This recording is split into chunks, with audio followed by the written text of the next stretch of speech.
The manhunt continues. The moment an identity is fully established, things move very quickly towards arrest. For a man who killed a CEO at United Healthcare.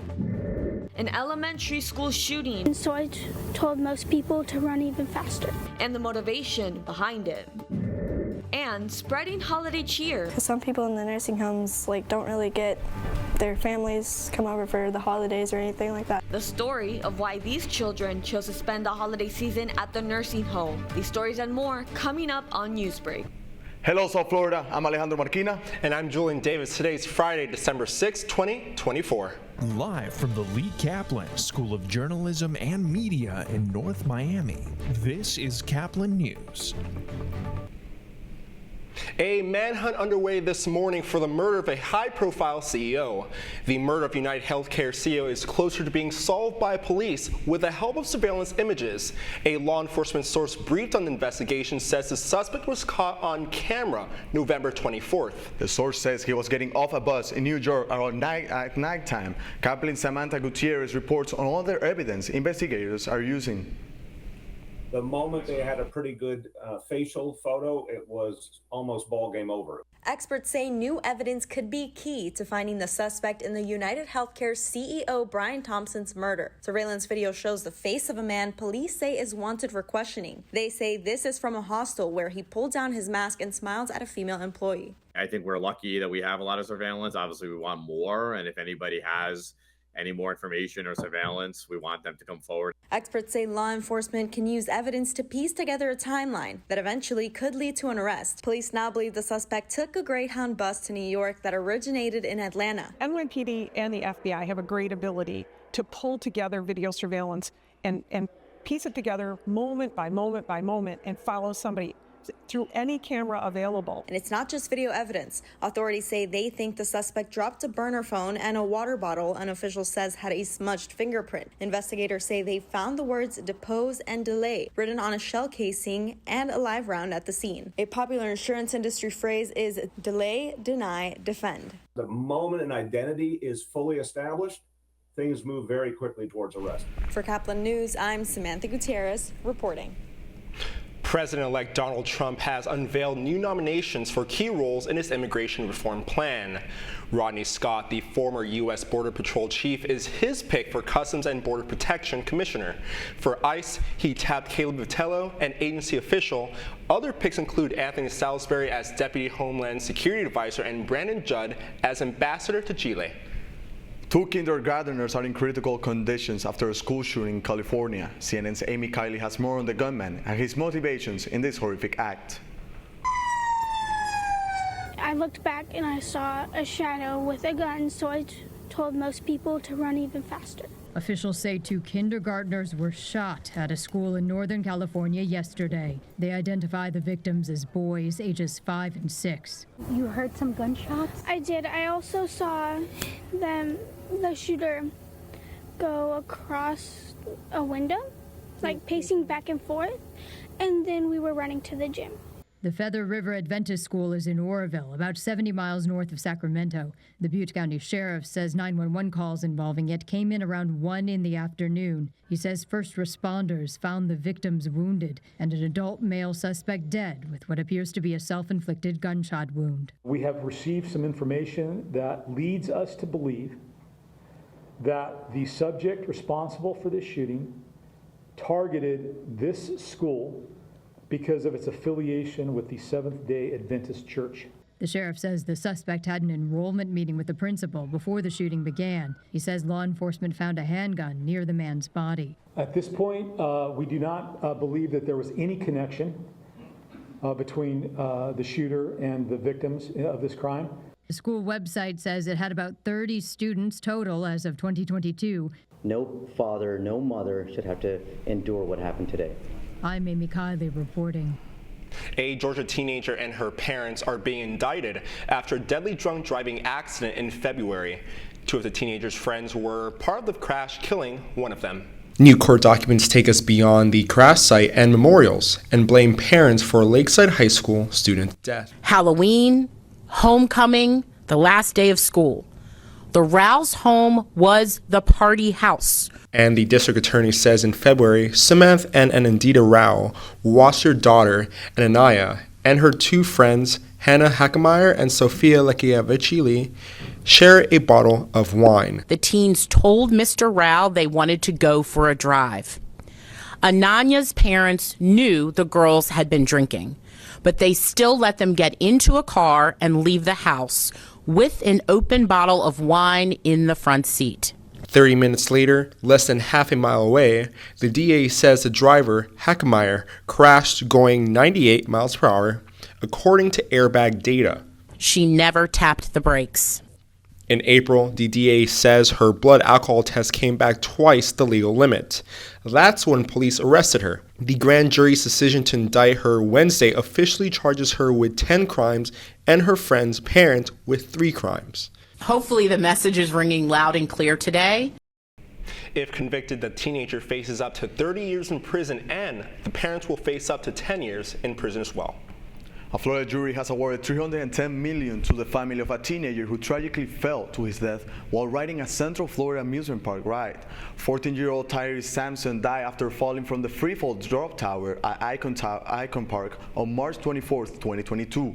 A same investigation revealed that 2 seats on the ride had been adjusted to accommodate Sampson's larger size, which caused him to slip out of his harness during the ride. The Sampson family filed lawsuits against Icon Park and the owner of the freefall ride, and both parties reached a settlement. This particular lawsuit, however, was filed against the ride's manufacturer, Funtime Handles. McDonald's announces that the popular snack wrap will be making a return next year. Joe Erlinger, president of the franchise's USA branch, confirmed the news during an appearance on Good Morning America on Thursday. While neither he nor McDonald's corporate officials revealed a specific return date, they did confirm it will be back sometime next year. The announcement comes just days after McDonald's revealed that the McRib sandwich would also be making its return. And inflation is hitting your wallet and your burrito bowl, now affecting your favorite items at Chipotle. Chipotle announced that a 2% menu price hike was needed to counter rising costs for ingredients like avocados and dairy. In October, the chain reported food, beverage, and packaging costs up nearly 1% year over year. Meanwhile, a shakeup in top management as the former CEO heads to Starbucks. The Panthers game comes down to the wire. That's still ahead, and so is this story. Because some people in the nursing homes don't really get their families come over for the holidays or anything like that. A group of children provide a comfort during the holidays. Newsbreak will be back in 2 minutes.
Radcliffe Art and Design Incubator is the velocity accompanying the fellow's rudder, as in a boat.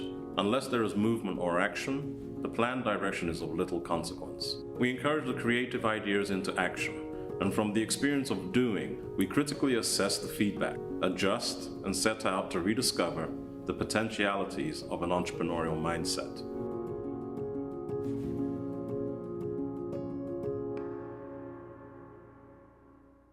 Stem is precise, no margin for error.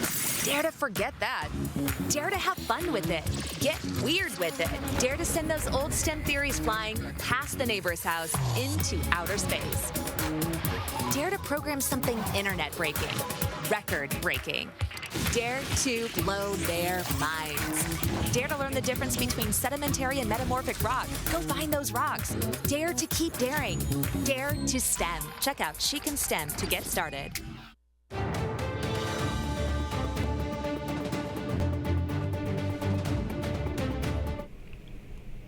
Comfort and care. A group of children show up during the most important time of the year for families. A group of kids in Kentucky is taking the time to spend their holiday season with the elderly. As WLEX's Even Leak reports, the reason they do this is because of the passing of one of their nanas. Do you see my stack? It's hard to miss. Probably about 100 more cards to do. They've already done 300. Getting there. I need the envelope. A tall task, There you go, Ariella, you got 2. but manageable for this adorable assembly line. We sign the cards, then we put candy canes, then we do stickers, and then we put them in a bin. And then we keep going and going. And going and going. Ariella, Lillian, Nico, Quinn, and Cohen have been hard at work. Here, Co. You sign your name. Hundreds of Christmas cards signed, sealed, and waiting to be delivered to 4 different nursing homes. We figured out we should do it to the nursing homes because some people in the nursing homes don't really get their families come over for the holidays or anything like that. A kind-hearted mission started in 2022, 1 year after the kids lost their Nana, Tammy. She was really nice, kind, funny. She was really, really, really sweet when she wanted to be. And we wanted to do something in memory of her. We just thought of her and we were like, no, let's just call it her because that's how we started it. So we just called it Nana's Angels because she became an angel. So over the next few weeks, hundreds of seniors will be gifted some Christmas cheer, thanks to this group of guardian angels. You feel a little bit of joy in yourself and oh my goodness, I'm becoming something that my Nana probably wanted me to become. Evan Lee, LEX 18 News. The Combat Cats strike again as the Panthers steal a victory against the Philadelphia Flyers. The Panthers were down 4-5 in the third period, so the Cats went on a last-second power surge with the goals from Gustav Forsling, Sam Reinhart, and Matthew Tkachuk. Tkachuk now has 9 points from his last 2 games. The final score was Panthers 7, Philadelphia 5. The Cats head back home tomorrow night to face the San Jose Sharks at 6 p.m. You're watching Newsbreak, and we're coming right back.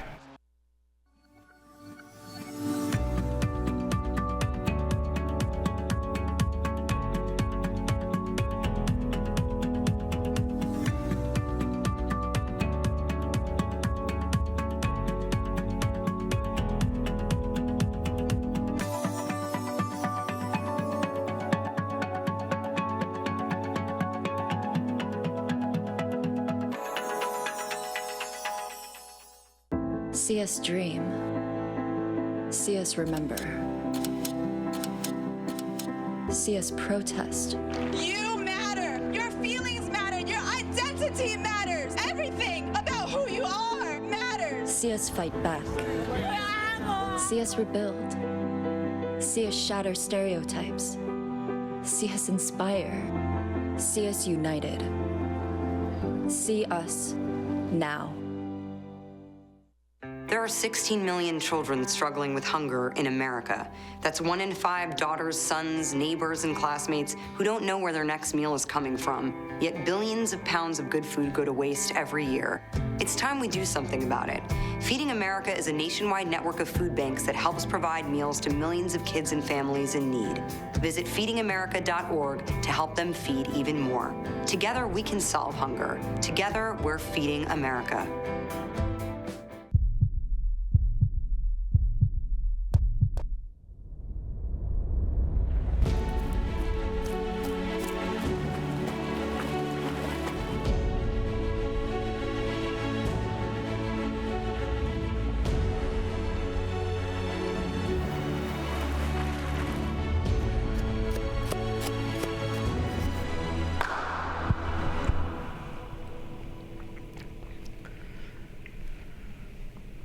That's all the time we have for Newsbreak. I'm Julian Davis. And I'm Alejandro Marquina. And it's Filter Friday here at Caplin News. Today's live studio audience is from Slam Academy, Miami.